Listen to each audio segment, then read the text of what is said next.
본문 룻기 1장 1절부터 5절까지를 중심으로 환난 날에 더욱 하나님을 바라보라, 이런 제목으로 하나님 말씀 증거하겠습니다. 아멘. 사랑하는 여러분, 아가페 방송국 개국을 축하합니다. 아멘. 하나님 말씀을 온 세상에 전하고 광야에서 외치는 복된 소리가 되기를 축복합니다. 아멘.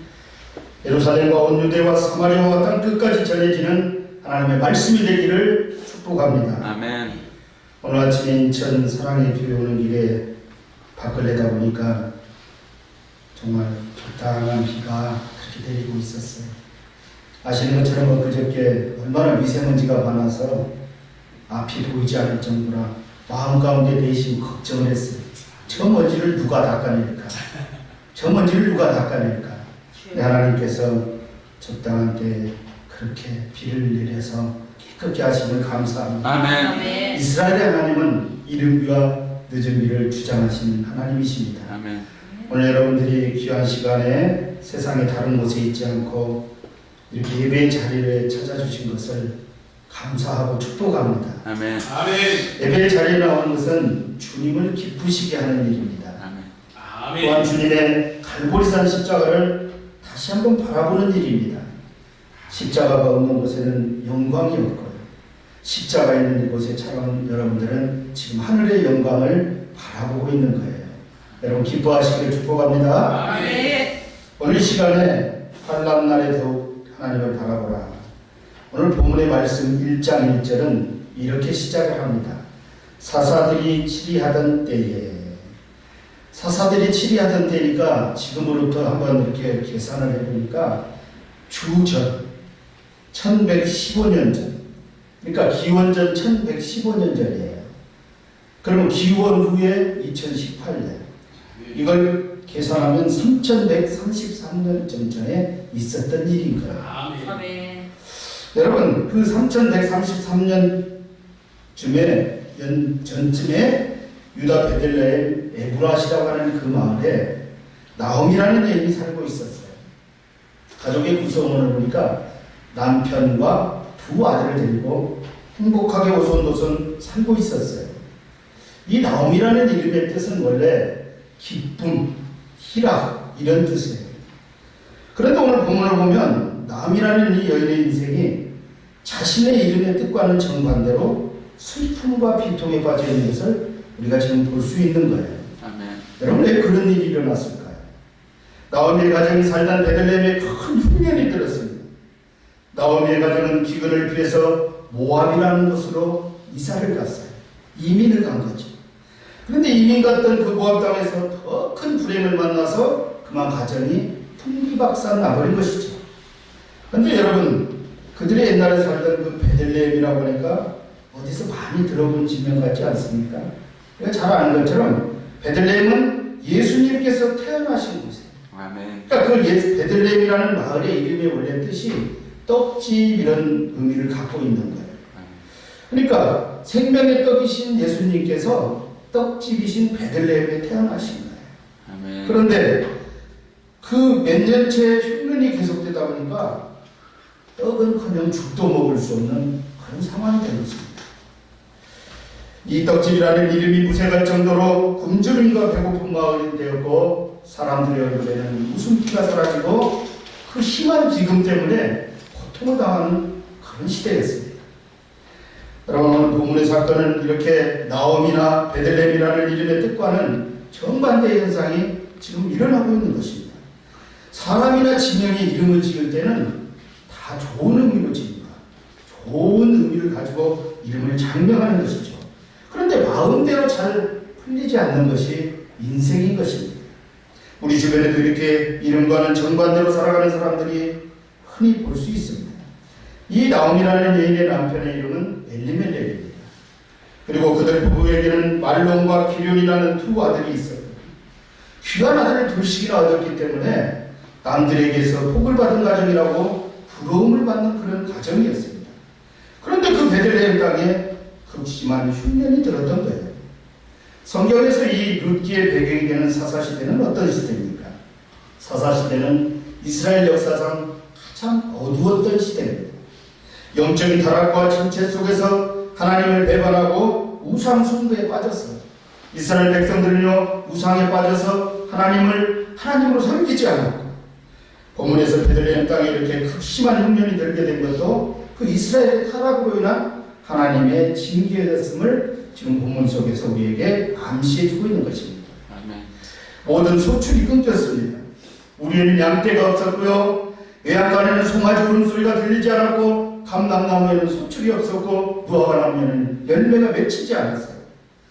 나오미와 엘리멜렉 부부는요, 굶주림을 피해서 두 아들을 데리고 모압 땅으로 이사를 간 거예요. 정든 고향을 떠나서 사해 건너편 모압이라는 곳으로 이민을 갔습니다. 굶주림을 피해서 이주해 간 그 모압 땅에서 이제 10년을 살게 됩니다. 그런데 그 10년 동안 나오미의 가정은 배고픔보다도 더 고통스러운 환난을 당하게 됐습니다. 그 가정에 엄청난 불행이 닥친 것입니다. 도대체 이 모압이라는 것이 어떤 것이기에 그런 일을 겪어야 했을까요? 원래 이 모압이라는 것은요, 모든 생산이 풍부한 곳이었어요. 흔히 우리가 살기 좋은 마을, 또 경제적으로 풍부한 곳에 가면 들을 수 있는 말이 있어요. 그 동네에 가면, 그 도시에 가면 강아지 한 마리도, 골목을 지나다니는 강아지 한 마리도 고액권을 물고 다닌다, 뭐 이런 얘기가 있습니다. 그러니까 그 모압이라는 곳이 바로 그런 곳이었어요.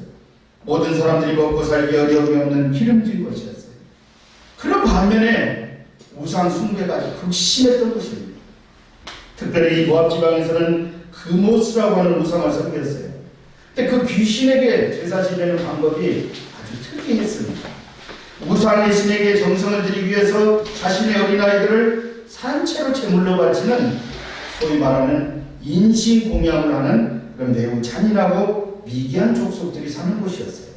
이 성경에 대해서 모압과 관련되어 창세기 19장에서 보면 이런 기록이 있습니다. 아브라함의 조카 롯이 소돔과 고모라 땅에서 탈출할 때에 뒤를 돌아본 그 롯의 아내가 소금 기둥이 되어서 죽었습니다. 아내를 잃고 호라비가 된 롯이 두 딸과 소알성이라는 곳에서 함께 살게 됐어요. 그런데 어느 날 큰딸이 아버지에게 술을 먹여서 술에 취해 잠들게 한 다음에 관계를 맺습니다.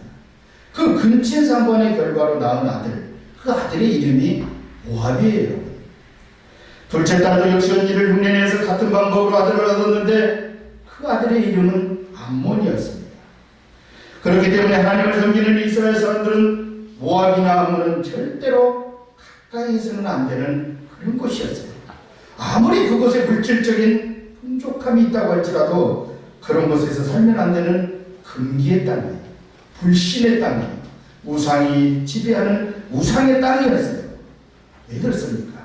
그런 곳에 함께 살다 보면, 그런 사람들과 함께 휩쓸려 살다 보면 자기도 모르는 사이에 그들의 문화에 동화되고 결국에는 우상 숭배를 하게 되고 하나님을 배반하게 되기 때문에 가까이에 가서는 안 되는 그런 곳으로 그들이 지금 간 거예요. 그런데 이 나오미의 가정은요, 베들레헴에서 당장 흉년의 굶주림을 피해서 모압 땅으로 간 것입니다. 나오미의 가정은 모압에서 무려 10년을 살았고, 그곳에 살다 보니까 어느 정도 정착을 하게 되었고, 처음에 들어갈 때는 조금 살림이 피면, 조금 형편이 나아지면 다시 고향으로 돌아갈 생각을 했을 거예요. 그런데 타국에 가서 고생하다가 겨우 기반을 잡았는데 다시 모국으로 돌아간다는 것이 그렇게 생각처럼 쉽지가 않았다는 것이 문제인 것입니다. 늦게라도 정신을 차리고 고향으로 돌아갔으면 괜찮았을 텐데 그것을 떠나지 못하고 10년을 이제 그곳에서 살게 되었던 거예요. 나오미의 가정은 모압 땅에서 어느 정도 기반을 잡았습니다. 그러다 보니까 두 아들도 장성해서 모두 결혼을 했어요. 큰아들 말로는 오르바라는 모압 여인과 결혼을 했고, 작은 아들 기련도 역시 룻이라고 하는 이 모압 여인과 결혼을 한 것입니다. 두 며느리를 모두 이방 여인들로 얻게 된 것입니다. 그렇게 살림이 기반을 잡고 두 아들을 결혼까지 시켰으니까 이제 그 가정에는 고생 끝에 낙이 왔다, 이런 말을 들을 법한 상황이 된 것입니다. 남편도 건강하고 사업도 잘 풀리고 두 아들도 장가들고 며느리까지 얻었으니 이제 좀 살만하다 싶었던 거예요. 그런데 그 가정에 불행의 그림자가 몰려왔어요. 갑자기 남편이 세상을 떠난 것입니다. 그리고 남편에게는 슬픔이 채 가시기도 전에 이번에는 큰아들 말론과 작은아들 기련이 갑자기 또 죽었어요. 여러분, 한 가정의 남자들이 모두 죽었으니까 이제 그 가정에는 시어머니와 큰 며느리와 작은 며느리 모두 졸지에 새 과부가 된 거예요. 갑자기 줄초상이 나고 한 집안의 과부가 셋이나 된 것입니다. 과부가 된 세 여인의 신세는 참으로 가련했어요. 그들은 우두커니 집안에 앉아서 서로 눈치를 보면서 울음소리도 크게 낼 수가 없었어요. 사람 여러분, 한번 생각해 보십시오. 초라하고 비참한 세 여인의 모습이 어떠했을까요? 세 과부가 우두커니 앉아서 무엇을 하겠습니까? 남편과 두 아들을 모두 죽음의 세계로 떠나보낸 그 나오미의 심정이 어떠했을까요? 연약한 여인들만 남아있으니까 생업을 이어갈 수도 없고 또 새로운 일을 시도해 볼 수도 없고 그야말로 속수무책이라는 말이 그럴 때 맞는 말이에요. 그들은 그렇게 우두커니 앉아서 서로에게 들키지 않게 속으로 눈물을 삼켜야 했습니다. 나오미는 날마다 치마 끝으로 콧물을 훔치고 눈물을 삼켰습니다. 지난 10년을 되돌아보니까 세월이 참으로 잔인했어요. 흉년의 굶주림을 피해보려고 남편과 보따리를 나누어 들고 어린 자식 하나는 등에 업고 하나는 따박따박 걸려서 이 낯선 모압 땅으로 들어와서 그동안 모압 땅에서 어떻게 살았습니까? 죽지 않고 살아보려고 얼마나 많은 고생을 했습니까? 고생이란 고생은 다 해보았어요. 굳은 일, 험한 일 안 가리고 살았습니다. 그렇게 현지인들과 어울려 살다 보니까 험한 꼴도 많이 보았을 거예요. 그런데 이제 와서 남은 것이라고는 결국 하늘 같은 남편과 장대 같은 두 아들을 다 잊고 만 것입니다. 돌이켜 생각해 보니까 결국 하나님을 떠나서 살다가 한 집안에 생과부가 셋이나 되고 말았구나. 이게 나오미의 지금 상황인 거예요. 생각할수록 가슴이 아프고 비통한 모습입니다. 여러분, 어느 교회에 아주 믿음이 좋은 권사님 한 가정이 있었어요. 그 권사님은 믿음도 좋았지만 특별히 전도를 아주 열심히 했어요. 전도를 열심히 하다 보니까 연말에 교회에서 주는 전도상은 항상 그 권사님 차지했어요. 권사님의 믿음을 따라서 믿지 않던 남편도 믿지 않던 가족도 신앙이 점점 자라기 시작했어요. 권사님이 교회에 오면 반드시 그 옆에 권사님 따라서 믿음을 갖게 된 그 남편이 함께 있었어요. 마치 금슬 좋은 한 쌍의 원앙새 같은 그런 부부의 모습으로. 그래서 교회 안에서 많은 사람들이 그 권사님 가정을 부러워했어요. 그런데 어느 날 갑자기 교통사고로 남편과 3대 독자 외아들이 한날 한시에 세상을 떠나고 말았어요. 교회에서도 안타깝게 생각하고 많은 교인들이 장례 예배에 참여해서 은혜스럽게 그분들을 그렇게 연결해 드렸어요.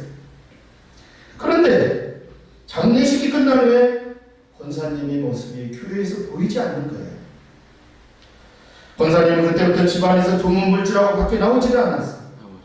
목사님과 여러 성도들이 걱정이 되어서 신방도 하고 위로도 해주었지만 권사님은 더욱 집안에 갇혀서만 사는 거예요. 혹시 밖에 나올 일이 있어도 큰 길로 다니지 않고 골목길로 뒷골목으로 그렇게 숨어서만 다니더라는 거예요. 왜 그러느냐고 물으니까 하늘 같은 남편과 장대 같은 3대 독자를 한 번에 이룬 의미가 어떻게 얼굴 들고 나다니겠냐. 이게 권사님 얘기예요. 너무 부끄러워서 큰 길로 나올 수 없다고 그렇게 뒷골목으로만 얼굴을 숙이고 마치 그림자처럼 다니는 그 여인의 모습이 얼마나 불쌍하고 안타깝습니다. 남편과 아들을 앞에 보낸 죄 아닌 죄 때문에 대로를 활동하지 못하는 이 권사님의 슬픔을 누가 알아주겠습니까? 어느 날 권사님이 신방원 목사님에게 자기 심정을 털어놓았어요. 누군가 모여서 수군거리기만 해도 꼭 자기 이야기를 하는 것 같더라는 거예요. 이런 이야기가 자기에게 들린다는 거예요. 봐라, 저 여자가 얼마 전에 남편과 자식을 한꺼번에 잃어버린 그 어느 교회 권사 아니냐. 그 잘 나간다고 성공했다고 유세 떨더니 참 꼴 좋다. 남편 잡아먹고 아들 잡아먹고 이제 화부가 되었구나. 이렇게 들린다는 거예요. 그 권사님 귀에. 그러면서도 글쎄 그런데 그 권사도 문제지만 그 젊은 며느리는 어떻게 사는 거예요? 그러면서 그 옆에 사람이 어떻게 살긴 어떻게 살아? 재혼하면 되지. 이렇게 들린다는 거예요. 그 소리가. 그런 소리가 귀에서 웅웅대며 들리는 것 같아서 도무지 밖에 나아갈 수가 없고 교회에 출석할 수도 없게 되노라고 눈물로 하소연을 하더라는 것입니다. 여러분 그렇습니다. 지금 나오미가 바로 그렇게 남편과 두 아들을 한꺼번에 모두 잃은 것입니다. 속된 말로 폭삭 망한 거예요. 요즘 애들 말로 하자면 폭망이에요. 그래서 나오미는 그 길장에서 지금 자신이 당하고 있는 이 슬픔과 고통은 여호와께서 자신을 치셨기 때문이라고 반복해서 고백하고 있는 것입니다. 1장 13절을 보시면요. 여호와의 손이 나를 치셨으므로 나는 너희로 말미암아 더욱 마음이 아프도다. 스스로 생각하기에 하나님께서 자기를 치셨다라고 고백하고 있는 거예요. 이어지는 1장 20절로 21절에 보면 나를 나옴이라고 부르지 말고 기쁜 사람이라고 부르지 말고 말하라고 부르라고 쓰디쓴 인간이라고 이렇게 부르라고 기록하고 있습니다. 왜 그런가 하니까 이는 여호와께서 나의 허물을 들추어내서 나를 징벌하셨고 전능자가 나를 계속 괴롭게 하셨거늘 너희가 어찌 나를 나옴이라고 부르느냐? 나는 나옴이가 아니노라. 이렇게 자신의 존재의 상징인 자신의 이름까지도 부인해버리는 그런 극단적인 심정을 지금 가지고 있는 것입니다. 여러분 그렇습니다. 나오미는 이 기근을 피해서 이주에 갔던 모압 땅에서 이렇게 모진 환난을 당하고 난 뒤에야 비로소 자신의 가정이 당한 모든 고통은 여호와께서 자신을 치셨기 때문이라고 깨닫게 된 것입니다. 그렇다면 도대체 나오미가 무슨 죄를 지었기에 하나님께서 그녀에게 이렇게 모진 징계를 내리셔야 했을까요? 또 이렇게 처절하도록 슬픔에 차서 자신의 잘못을 고백하도록 하셨을까요? 사랑하는 자입니다. 그것은요, 결론적으로 말씀을 드리면요, 나오미가 약속의 땅 베들레헴을 떠났기 때문인 거예요. 아멘.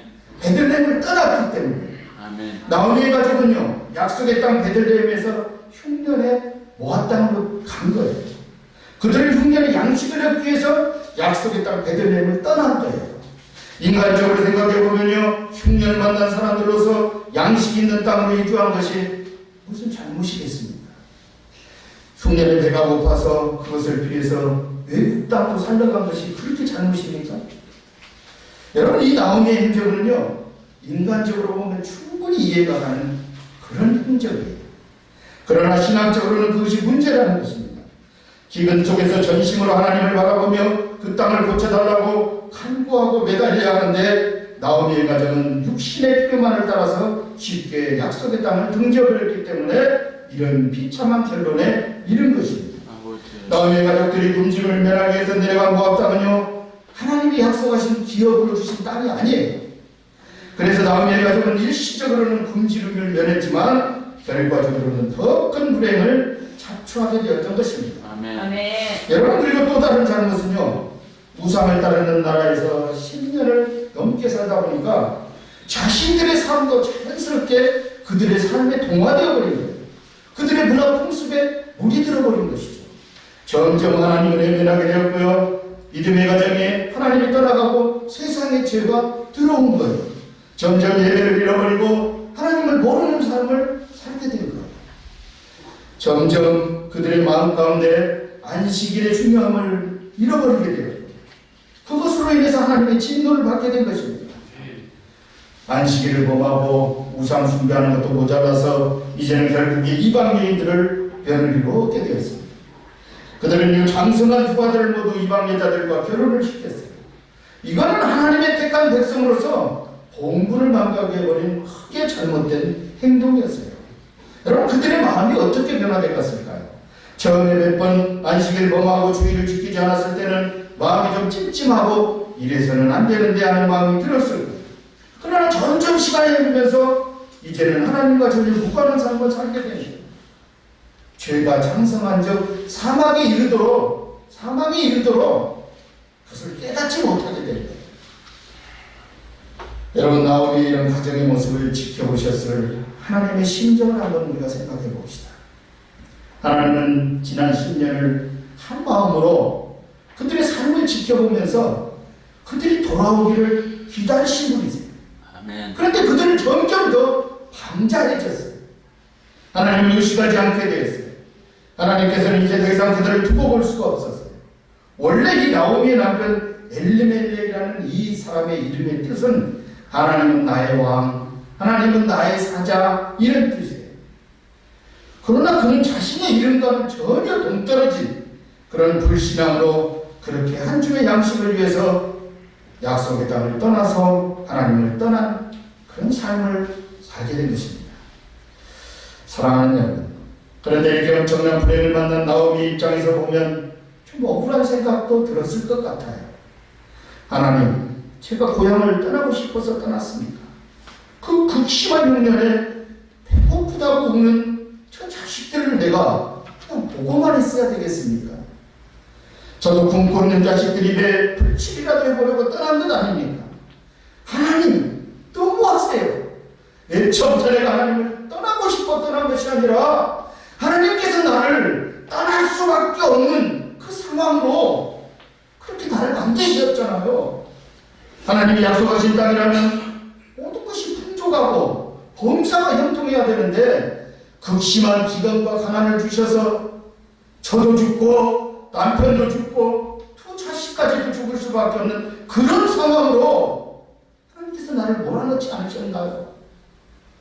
이런 여러 가지 원망들이 들었을 거예요. 여러분, 그렇습니다. 오늘 우리가 이 3133년 전에 있었던 이 룻기의 말씀을 들으면서 우리들도 그런 나오미의 심정이 어느 정도 지금 이해가 가는 거예요. 그럴 수밖에 없었겠다고 말입니다. 흉년에 배고파서 오는 자식들 보면서 왜 하나님이 약속하신 땅이라면 이런 엄청난 기근이 찾아옵니까? 이런 생각이 들어야 당연한 것입니다. 하나님이 약속하신 땅이라면 환난이나 시련이 아니라 모든 것이 다 형통해야 할 텐데 왜 흉년이 와서 잘 믿고 살던 우리들을 이렇게 힘들게 합니까? 그런 생각만 합니다. 다른 표현으로 하자면 하나님, 택했다면 복을 주셔야죠. 왜 복은 안 주시고 이렇게 고난을 주시나요? 여러분, 그래요. 오늘 이 본문의 말씀 보면 깊이 생각해야 할 부분이 바로 이거예요.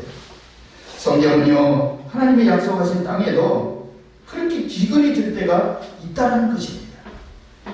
이 말씀은요, 결국 하나님을 섬기고 신앙생활 잘하고 있는 우리들에게도 이런 기근의 날이 올 때가 있다는 것을 지금 말씀하고 계신 거예요. 우리가 하나님의 택한 사랑하는 자녀임에도 불구하고 누구보다도 헌신적으로 신앙생활 잘하고 있음에도 불구하고 우리 가운데도 원하지 않는 상황이 있다는 것입니다. 주변을 보십시오. 아무리 성실하게 밤잠을 아껴가면서 최선을 다하여 길을 쓰고 육신적으로 몸부림쳐도 물질을 얻지 못해서 가난할 때가 있다는 것입니다. 술도 안 마시고 담배도 안 피고 건강을 위해서 운동 열심히 하면서 건강관리 최선을 다해 잘했는데도 어느 순간 갑자기 원하지 않는 그런 건강을 잃어버리고 한량당하고 억울하고 납득되지 않는 일을 겪을 때가 있다는 거예요. 아멘. 여러분, 영적으로 부지런히 깨어서 기도하며 말씀에 집중하고 살고 있어도 심히 공부하고 은혜로부터 멀어진 것 같은 고독한 시간을 내가 마주쳐야 할 때가 있다는 거예요. 여러분, 성실하게 하루하루 열심히 살면서 부지런히 하나님 나라를 위해서 열심히 충성하고 있는데도 사마리아 길가에서 강도당한 그 사람처럼 육신이 결박당하고 자기가 가진 모든 소중한 재물을 빼앗기고 마음에 회복할 수 없는 그런 엄청난 아픔을 가지고 있어야 할 때가 있다라는 거예요. 아멘. 여러분, 이 시대에 예수 안에서 신앙생활 잘하면서 오직 예수라는 믿음으로 우리가 거룩하게 살고 있지만 이렇게 갑자기 나오미와 같은 처지에 빠지는 경우가 있을 수 있다는 거예요. 신앙생활 열심히 하면서 하나님 말씀에 순종하며 잘 살고 있는데도 하는 일마다 잘 안 풀리고 어려울 때가 있다라는 거예요. 여러분, 그때가 바로 기근의 때요, 그때가 바로 이런 환난의 날입니다. 아멘. 여러분, 그렇습니다. 자신의 생각에 별 문제가 없는 것 같음에도 불구하고 하나님이 약속하신 그 땅에 기근을 내림으로써 우리들로 하여금 그 환난을 통해서 다시 한번 하나님을 바라보게 하십니다. 아멘. 그리고 그 자리에서 자신을 돌아보고 회개함으로써 하나님과의 관계를 새롭게 고치고 무너진 담장을 수축하고 잊혀진 찬송 다시 한번 회복시키시고 사랑하는 자녀들을 창조하시고 구속하신 그 목적과 계획을 따라서 바른 길로 돌아오게 할 때가 있다는 것입니다. 아멘. 아멘. 성경은 이것에 대해서 이렇게 말씀합니다. 역대하 7장 13절로 14절. 저와 여러분들 한번 찾아서 함께 보기를 원합니다. 성경 664쪽입니다. 역대하 7장 13절로 14절 말씀입니다. 찾으셨으면 저와 함께 합독합니다. 혹 내가 하늘을 닫고 비를 내리지 아니하거나 혹 메뚜기들에게 토산을 먹게 하거나 혹 전염병이 내 백성 가운데 유행하게 할 때에 내 이름으로 일컫는 내 백성이 그들의 악한 길에서 떠나 스스로 낮추고 기도하여 내 얼굴을 찾으면 내가 하늘에서 듣고 그들의 죄를 사하고 그들의 땅을 고칠지라. 아멘. 아멘. 여러분, 지금 이 장면이 어떤 장면인 줄 아세요? 솔로몬 왕이 성전을 완공해서 하나님께 봉헌을 했습니다. 기쁨이 넘쳐서 하나님 앞에 봉헌의 감사 기도를 드렸어요. 그랬더니 그 솔로몬의 기도를 들으시고 하나님이 하신 말씀이 지금 우리가 합독한 이 말씀이에요. 그러니까 요즘 말로 하면 이런 상황이에요. 그 땅을 건축해서 헌당하면서 감사의 기도를 드렸는데 하나님께서 이런 응답을 주신 거예요. 아멘. 여러분, 그렇습니다. 하나님께서 하늘을 닫고 비를 멈추게 하고 흉년이 들었을 때에도 베들레헴을 떠나지 말고 하나님 앞으로 더 가까이 나와서 잘못을 자복하고 죄를 회개하라고 하시는 그런 말씀이에요. 아멘.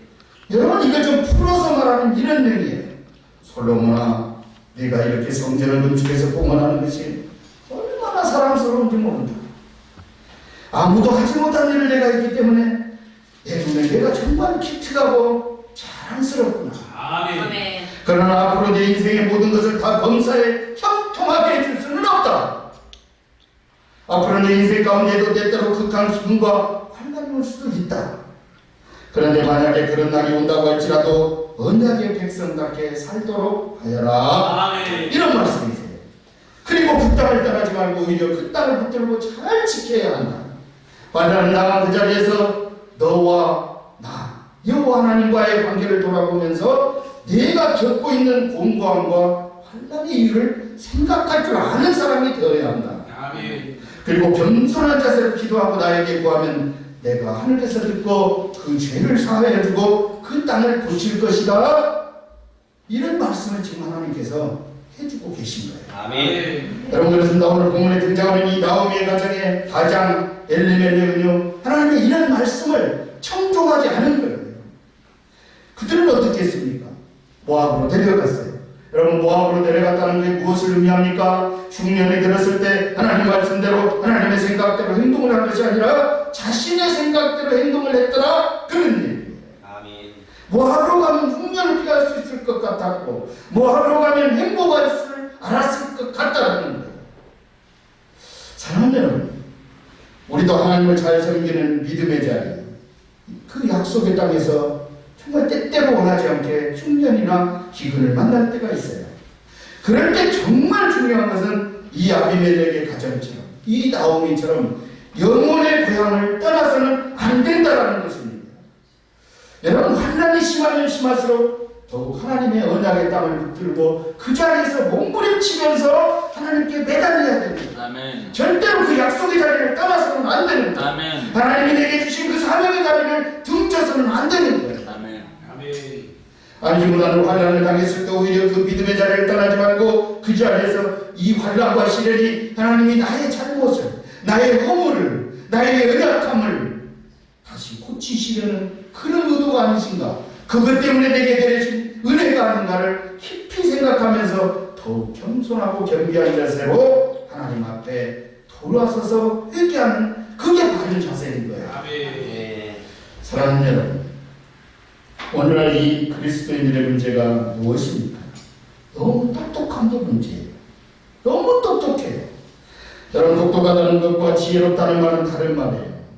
똑똑하기는 한데 지혜롭지 못하다는 게 문제인 거예요. 도무지 하나님의 말씀을 받아들이려고 하지 않는 거예요. 여러분, 왜 그렇습니까? 이미 자신의 생각으로 가득 차 있어서 하나님의 말씀을 받아들일 여유가 없는 거예요. 하나님의 말씀을 들으면서도 자기 변명과 자기의 부실과 자기 생각들로 온통 가득 차 있어요.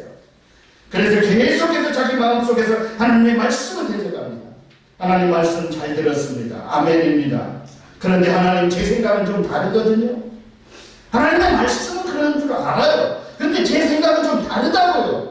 이러면서 자신의 생각을 가지고 하나님을 설득하려고 합니다. 그리고 하나님의 생각대로 하는 것이 아니라 자신의 생각대로 결정하고 자신의 생각대로 움직이고 오히려 하나님을 자신의 생각에 맞춰달라고 그렇게 움직이려고 하는 거예요. 여러분, 왜 사람들이 자신의 생각대로 그렇게 행동합니까? 가장 결정적인 이유는요, 하나님을 왕으로 생각하지 않기 때문에 그런 거예요. 엘리멜렉이라는 이름이 본래 나의 하나님은 왕이시다라는 그런 의미였음에도 불구하고 이 엘리멜렉은요, 하나님이 왕이 아니라 자기 자신이 자기의 왕으로 살았던 그런 사람이에요. 오늘 우리에게 주신 본문이 바로 이 점을 지금 우리에게 묻고 있는 거예요. 너의 왕은 누구냐? 내 인생의 주인은 누구냐? 이걸 지금 본문이 우리에게 묻고 계신 거예요, 여러분. 이 물음 앞에 정말 믿음을 가지고 대답하는 저 여러분이 되어지기를 축복합니다. 여러분, 룻기라는 말이 룻기가 어떻게 시작이 되었다고요? 사사들이 치리하던 때 이런 말로 시작이 됩니다. 그러니까 왜 하나님께서는 룻기를 시작하는 맨 앞에 그 말을 이렇게 분명하게 기록을 해놓으셨을까요? 그 시대를 분명하게 언급하신 그 이유가 뭘까요? 이 사사들이 치리하던 때의 시대적 배경과 특징은요, 이런 거예요. 사사기 마지막 장 21장 25절에 보면 그때에 이스라엘의 왕이 없었으므로 사람이 각기 자기의 속에 오른 대로 행하였더라. 아멘. 각자 자기의 속에 오른 대로, 왕이 없었기 때문에. 여러분, 사사시대에 왕이 계셨어요. 하나님이 왕이셨어요. 아멘. 왕으로 인정을 안 했기 때문에 문제인 거예요. 아멘. 그래서 그냥 각자 자기 생각대로 자기 마음대로 사는 거예요. 자기 소개를 오른 대로 살았던 그 삶의 모습이 그 시대의 특징이었어요. 엘리멜렉도 흉년이 들자 자기의 생각대로 자기의 소견대로 그렇게 모압으로 가버렸어요. 모압으로 가면 흉년에서 벗어나고 괜찮을 것 같다고 그렇게 생각한 것이죠. 그런데 그것은 어디까지나 자기의 생각이었어요. 정말 안타까운 것은요, 지금 우리가 살고 있는 이 시대적인 특징이 마찬가지로 그렇게 자기의 소견에 옳은 대로 살고 있다는 것입니다. 3133년의 그 시대의 특징과 지금 이 시대의 특징이 너무나도 흡사하다는 거예요. 100이면 100사람을 다 보십시오. 다 자기가 자기 생각대로 해야 된다고 주장합니다. 오늘 우리의 문제가 바로 이것입니다. 하나님을 왕으로 인정하지 않는 것이 문제입니다. 그러니까 각각 자기 생각대로 자기 속에 놓은 대로 그렇게 살아가고 있는 거예요. 사랑하는 여러분, 이 말씀을 듣는 여러분들은요, 지금 어떤 모습으로 하나님 앞에 서 계십니까? 혹시 여러분들도 지금 베들레헴을 떠나서 모압에 머물고 있지는 않습니까? 이 시간 말씀 듣는 여러분들 가운데 지금도 혹시 고난과 시련의 시간을 보내는 분이 있습니까? 영적인 기근으로 인해서 심령이 매우 피곤하고 힘든 분이 있습니까? 혹시 여러분들 가운데 지금 하나님의 징계를 받고 있다고 그렇게 느끼시는 분이 있습니까? 여러분, 설령 그렇다고 할지라도 아무렇게나 선택해도 된다고 생각해서는 안 됩니다. 오히려 그러한 징계와 아픔 속에서 고난의 의미를 깨달을 수 있는 그런 복된 은혜가 여러분들에게 하나같이 소유되어지기를 축복합니다. 여러분 어떤 경우라고 할지라도 하나님이 주신 사명을 잊지 마시기 바랍니다. 아멘. 하나님 앞에서 마땅히 해야 할 임무를 잊어버리면 안 됩니다. 그리고 하나님 말씀을 따라서 마땅히 행할 바를 선택하고 그 선택에 맞는 행동으로 하나님 앞에 여전히 거룩한 모습으로 그렇게 서 계시는 여러분들 다 되시기를 축복합니다. 아멘. 환난과 고통 중이라도 빨리 깨닫고 그렇게 하나님 앞으로 돌아서기를 원하시는 그 하나님, 그분이 내게 주신 그 소중한 사명이 무엇이고 그 사명 앞에서 내가 마땅히 해야 될 의무가 무엇인지를 생각할 줄 아는 그런 소중한 인생을 살아가는 여러분들이 다 되어지기를 이 시간 간곡히 축복합니다. 아멘. 여러분 그렇습니다. 하나님께서는요 우리가 비록 불순종하는 죄를 범할지라도 결코 우리를 버리지 않는 분이십니다. 아멘. 우리를 끝까지 사랑하시는 분이세요. 아멘. 그리고 그 사랑을 이루시기 위해서 때로는 약속의 땅에도 기근을 내리시고요 사랑하는 자녀를 자신에게 돌아오게 하기 위하여 때로는 아픔을 허락하실 때가 있다는 것입니다. 아멘. 사랑하는 여러분, 오늘 말씀을 뵙습니다. 오늘 시간 여러분 가운데 비록 하나님이 주신 이유를 모르는 그런 아픔 때문에 마음 아픈 분들 계십니까? 기도하고 있는 문제가 응답받지 못해서 안타까운 그런 상황에 계신 분이 있습니까? 소중한 것을 잃어버린 슬픔 때문에 공부한 영혼으로 하나님을 대적하면서 가족이나 이웃을 나아가서 하나님까지도 원망하는 그런 상황에 있는 분 안 계십니까? 육신의 가족인 이웃이나 영혼의 가족인 그리스도의 지체들까지도 원망의 대상으로 그들을 불신하고 미워하고 있지는 않습니까? 예수 믿는다고 해서 환난이나 고통이 없는 것은 아닙니다. 범사에 형통하기만 한 것도 아니고 오히려 하나님은 사랑하는 자를 더욱 단련해서 정금같이 사용하시기를 원하십니다. 아멘.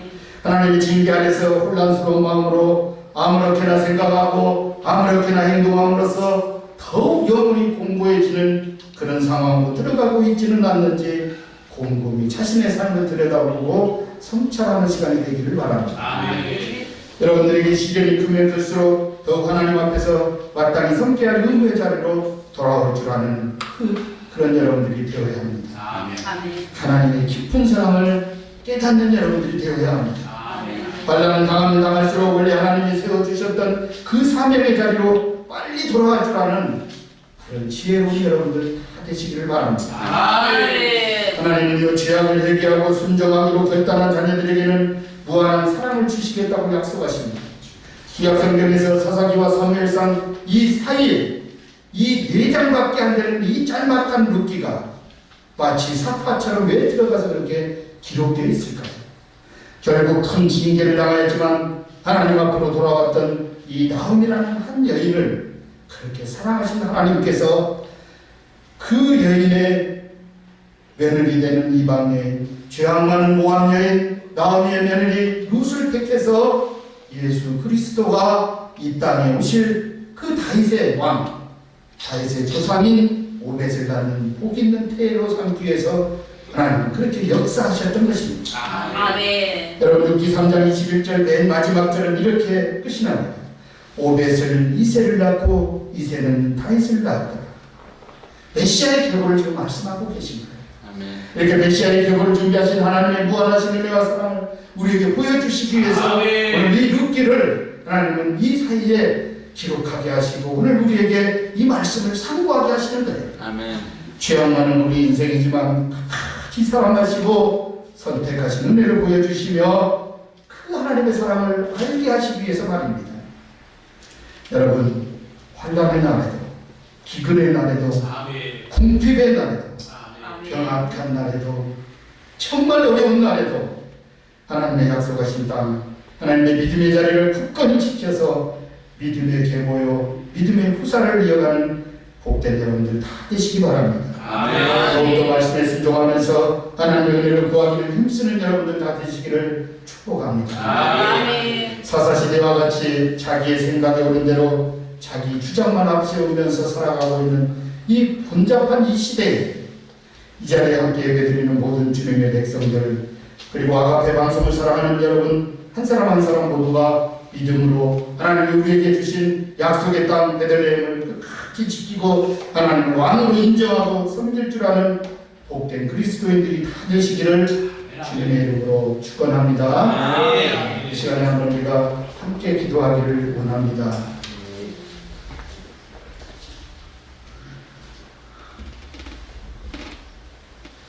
이 시간에 우리 다 같이 간절한 마음으로 기도하겠습니다.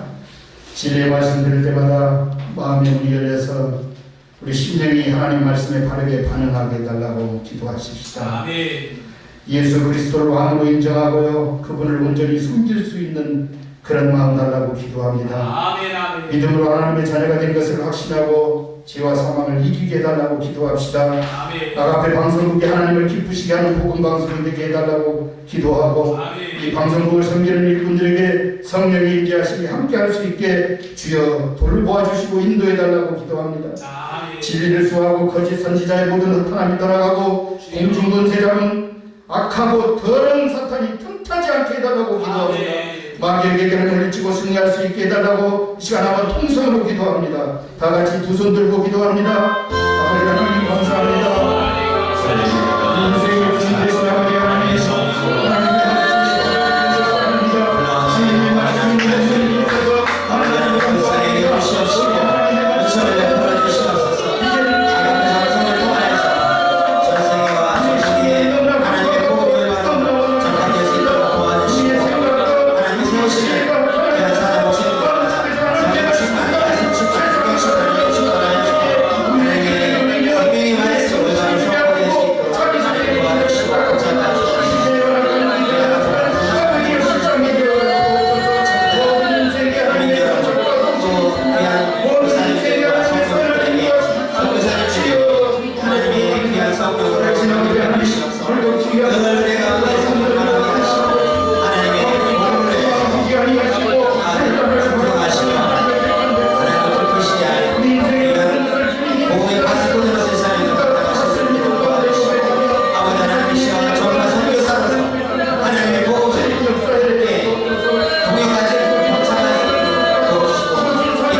저희가 부족하여 주님께 구합니다.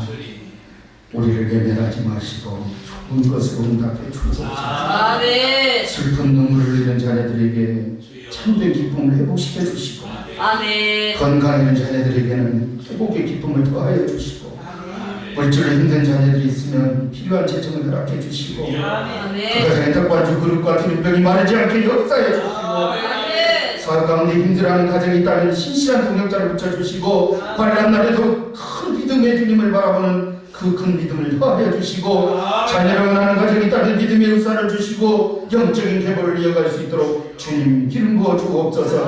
특별히 계보를 허락하신 앞에 방송국을 붙들어 주시고, 모든 섬기는 손길들을 영적으로 충만하게 세워주시고, 지혜와 능력을 더하여 주시고, 필요한 모든 것들이 공급되게 하여 주시고, 아버지 하나님 주인 되시고 왕 되시는 하나님의 복음 방송이 되게 역사해 주옵소서.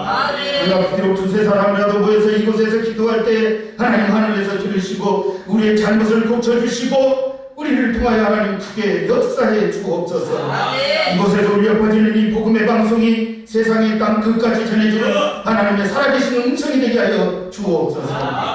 간절함으로 기도합니다. 예수 그리스도 이름으로 믿음으로 기도드려 싸움나이다. 아멘. 아멘. 감사합니다.